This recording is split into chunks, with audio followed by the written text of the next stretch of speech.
자, 이번에 같이 빛내볼 과학 지식은요. 증산작용입니다. 증산작용. 우리가 초등학교 때 살짝 배웠어. 겉핥기식으로 수박 겉핥기. 아우, 수박 겉핥기. 선생님 그 수박 겉핥기라는 말을 되게 싫어해요. 수박 겉을 핥으면 그게 아우.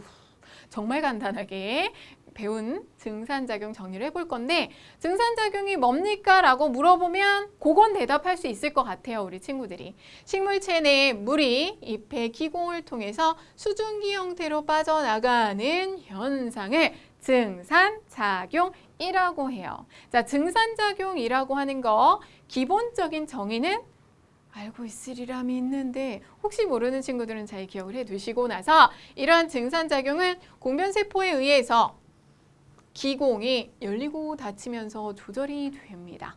이것까지는 우리 친구들이 대부분 안다. 기공도 배우고 공변세포도 배워요. 그러면 어떻게 조절이 될까 알아볼 건데 이걸 하기 전에 하나만 얘기를 할게. 여러분들 혹시 삼투라는 거 아세요?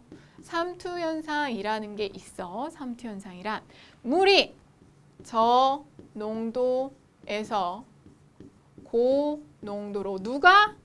물이 이동하는 거예요. 저농도에서 고농도로 이동하는 현상을 삼투현상이라고 하는데 이때 저농도에서 고농도로 물이 이동할 때 그 사이에 무슨 막이 있거든요. 그걸 우리는 삼투막이라고 합니다. 삼투막의 대표적인 예가 바로 세포막이야. 세포막, 세포 가장자리, 세포를 이루고 있는 구조 중에 세포막을 배운 적 있죠? 그 세포막이 삼투막이어서 알갱이가 아주 작은 애들만 이동을 할 수가 있습니다. 아주 작은 알갱이가 이동을 해. 물이 그렇게 작은 거죠. 근데 이동을 할 때 아무렇게나 나 가고 싶은 대로 갈 거야가 아니라 고농도에서 저농도, 저농도에서 고농도 뭐라고 그랬어? 그렇지, 저농도에서 고농도 생각해봐. 이 지구상에 있는 자연의 섭리를 생각해보면 사람만 아닌 것 같아. 사람들은 많이 가진 사람이 더 많이 가지려고 하지 않아요? 그 왜 있는 사람이 더해 이런 얘기 많이 하잖아. 근데 말고 자연의 현상에서 보는 섭리를 생각해보면 항상 많은 쪽에서 적은 쪽으로 이동을 하면서 똑같이 나눠 가지려고 한다? 여러분들이 과학을 공부하다 보면 그런 거 되게 많아.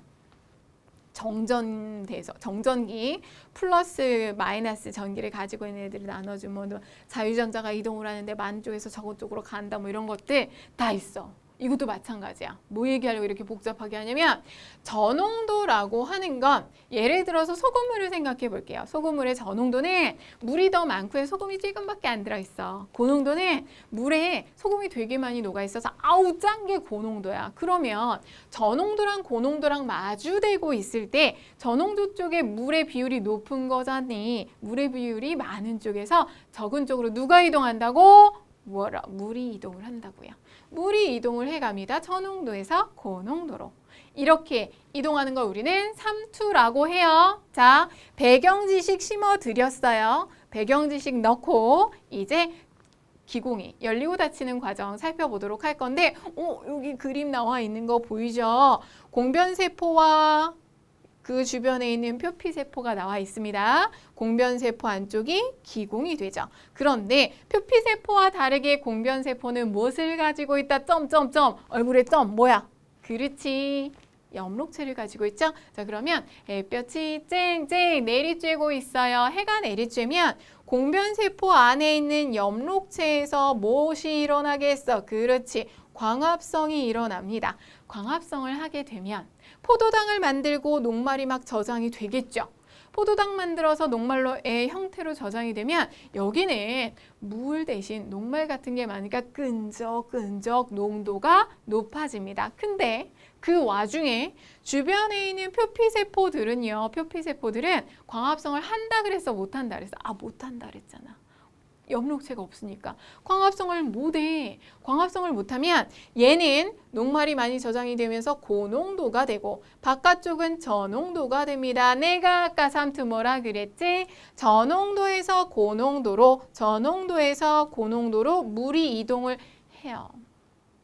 그러면 이 공변세포는 물이 자꾸 들어오니까 어떻게 될까? 땡땡 부는 거지. 띵띵 부는 거야. 물이 많이 들어오니까 팅팅 부풀어요. 마치 여러분들 길다란 뭐라 그러죠? 마술 풍선이라고 그러나? 그래서 막 이렇게 불어가지고 이렇게 해서 막 모양 만드는 거 있잖아. 그 풍선에 내가 공기를 불어 넣어서 푹 부푸는 것처럼 안쪽으로 물이 들어가면서 땡땡 부풉니다. 우리는 팽압이 높아진다라고 조금 어렵게 이야기를 하거든요. 부풀어. 근데 부푸는데 안쪽 벽이 바깥쪽 벽보다 더 두껍다 그러면 부풀 때 늘어날 거 아니야. 늘어날 때 어디가 더 많이 늘어날까요? 바깥쪽이 더 많이 늘어나게 됩니다. 자, 안쪽은 두껍고 바깥쪽은 얇아요. 그럼 늘어나면서 이렇게 되는 거지. 얘는 많이 못 늘어나니까. 두꺼운 쪽은 잘 안 늘어나. 우리 친구들이 조금 아까 쌤이 그 요술풍선 얘기했죠? 한쪽에 테이프를 붙여놓고 불어봐. 어느 정도 좀 불어놓은 상태에서 얇은 때 붙여놔봐야 붙지도 않고 힘들잖아. 그러게 하지 말고 어느 정도 살짝 분 다음에 테이프 붙이고 더 후 불어봐요. 그러면 테이프 붙인 쪽은 안 늘어나고 붙이지 않은 쪽은 늘어나면서 이렇게 둥그렇게 휘어지는 거 볼 수 있죠? 똑같아. 안쪽 벽이 두껍기 때문에 안쪽은 안 늘어나고 바깥쪽이 많이 늘어나면서 이렇게 휘어집니다. 기공이 열리네. 이렇게 열리게 되는 거죠. 이해됐는가요? 기공이 열리는 과정, 공변세포의 농도가 높아집니다. 왜? 공변세포만 엽록체 가지고 있어서 광합성을 해서 만들어냈기 때문에 포도당 녹말 있죠. 그래서 농도가 높아지면 주변 세포에서 공변세포로 우월어가 들어옵니다. 이게 바로 삼투 현상. 사실 여러분들 지금 과학 과정에서는 중등과학 과정에서는 이 삼투에 대해서 막 자세히 배우진 않아요. 하지만 알아두면 좋은 배경 지식이어서 설명해 드렸어요. 근데 선생님 나 이거 모르겠는데요. 몰라도 돼. 그냥 그렇구나 정도만. 그런 게 있구나 정도만 알아두시고 그렇게 해서 공변세포가 팽창해서 휘어지고 기공이 열립니다. 이렇게 기공이 열리면 물이 빠져나가는 거죠. 수증기 상태로. 반대로 기공이 닫히는 과정은 반대가 이루어지죠. 반대로 이루어집니다. 공변세포 농도가 낮아지면서 물이 빠져나가게 되고 원래 상태로 오므라들면서 회복이 되면 닫히게 되는 거예요. 이렇게 닫히게 되면 어떻게 돼? 기체가 더 이상 빠져나가지 않겠죠.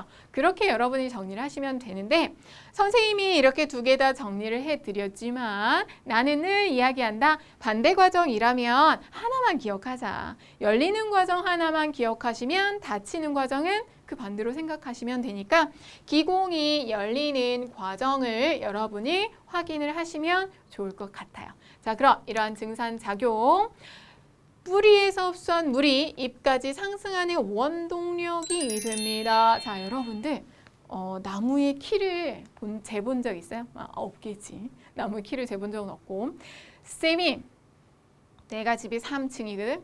3층인데 딱 이렇게 창밖을 보면 우리 집 앞까지 이렇게 나뭇잎이 보여.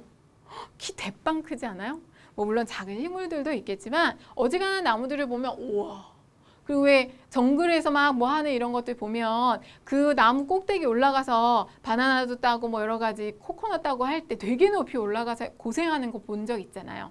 이렇게 키가 큰데 어떻게 그 높은 곳까지 물이 올라갈까? 바로 증산작용 덕분이에요. 증산작용을 통해서 잎을 통해 계속해서 물이 빠져나가면 자꾸 왜 버려? 내가 기껏 흡수했는데 뿌리는 야 자꾸 버리지 마. 내가 또 해줄게. 그래서 계속해서 올려주는 거야. 뿌리가 계속해서 흡수하고 상승할 수 있는 원동력이 됩니다. 이게 바로 증산작용의 원동력이라는 거 알아두시면 되겠고요. 요거 꽤 물어보더라고. 보기 중에 하나로 많이 나오니까 그렇구나 알아두시고 요게 중요해.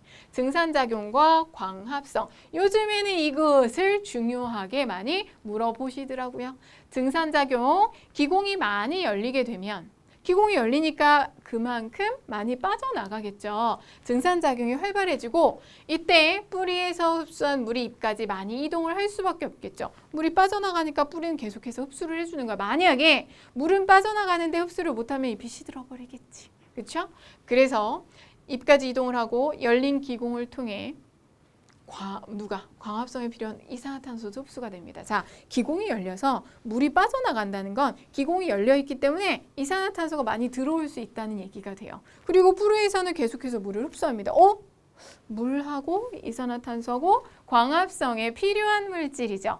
광합성 재료잖아. 재료가 많네.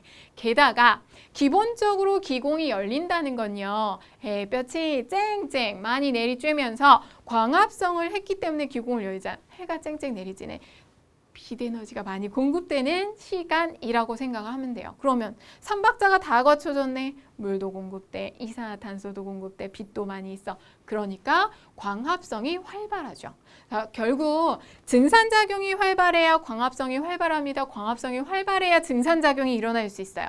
모두 햇빛이 강하게 내리쬐 때 가능한 거예요. 라고 여러분이 생각을 하시면 됩니다. 자, 이러한 증산작용 광합성이랑 연결해서 한번 생각해 보시고요. 마지막으로 증산작용이 잘 일어나는 환경 조건 얘기했지 열심히. 햇빛이 강할 때. 햇빛이 강해야 광합성을 많이 해서 농도가 높아지니까 증산작용 잘 일어나고요. 온도가 높을 때 따뜻할 때 잘 일어납니다. 기본적으로 이 증산작용이라는 것 자체가 식물체의 온도 조절하는 역할도 하거든요. 우리 왜 더우면 땀 흘리잖아. 삐질삐질 땀 흘리죠. 식물은 땀 흘리는 대신 증산작용을 하거든. 그러니까 온도 높을 때 증산작용 잘 일어나고 바람이 잘 불 때. 바람 부는 건 무슨 상관일까?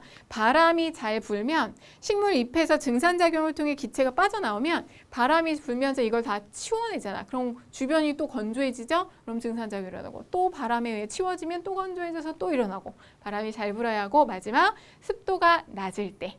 여러분들 식물은 천연 공기청정기이면서 가습기다라는 말 많이 들어본 적 있을 거야. 집안의 실내 공기가 너무 습도가 낮으면 이 증산작용을 통해서 습도를 알아서 조절을 해줍니다. 좋지. 참 식물 고마워. 광합성으로 양분도 만들어주고 습도 조절도 해주고 산소도 만들어주고 말이야. 고맙다 라는 생각을 한 번 더 하면서 증산작용에 대한 기본적인 내용 정리를 해두시기 바라고요. 여기까지 과학지식 빛내봤어요.